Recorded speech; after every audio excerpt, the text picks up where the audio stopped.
This is a brief video on the differences between the original needles for a Jones Family CS and Jones Popular and the currently available needles. Now, as you'll see on the left here, we have an original Jones needle, this particular one dating to about 1910. What you'll notice is the needles are the same length from the top all the way down to the eye, which is the crucial part.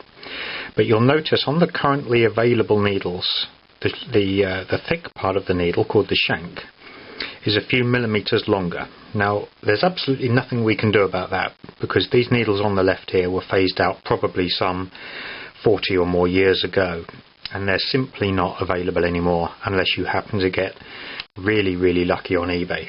Now, this slightly longer shank does have one or two implications to some people on some machines, and what this video aims to cover is the workarounds of what to do if this longer shank does become slightly problematic on your machine. So with the needle loaded up into the machine, and obviously apologies if I'm teaching my grandmother to suck eggs, just make sure that the groove is on this face here.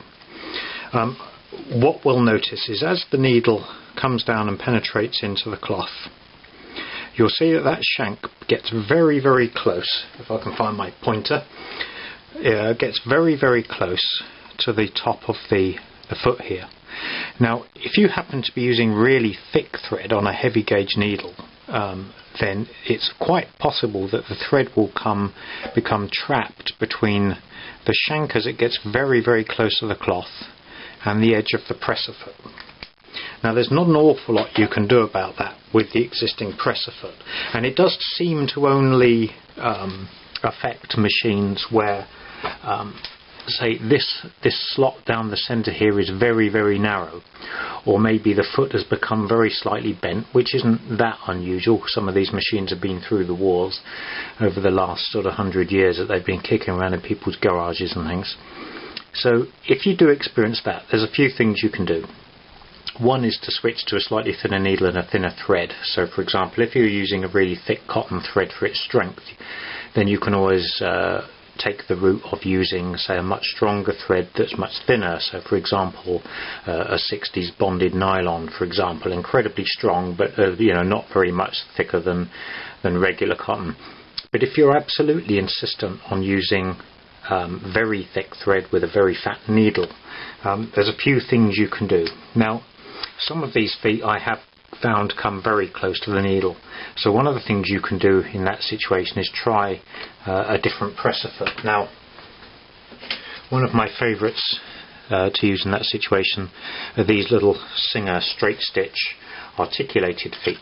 Now, it's a particularly nice foot, but it's much thinner metal when viewed from the side, so you get that little tiny bit of extra distance, and it helps prevent the thread become trapped between the top of the shank and the side of the presser foot. Now, in a really extreme case where you absolutely have to use the thickest available needle, and from me I think the thickest I do currently is a size 18, which is a 110, and you absolutely have to be using really thick thread, what you can do is use a zigzag foot, a modern zigzag foot, and this particular one is a Singer one, because the hole in the center is effectively a long slot.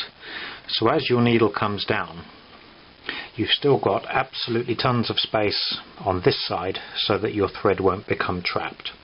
So that's something else you can do as well as a kind of a workaround in those situations.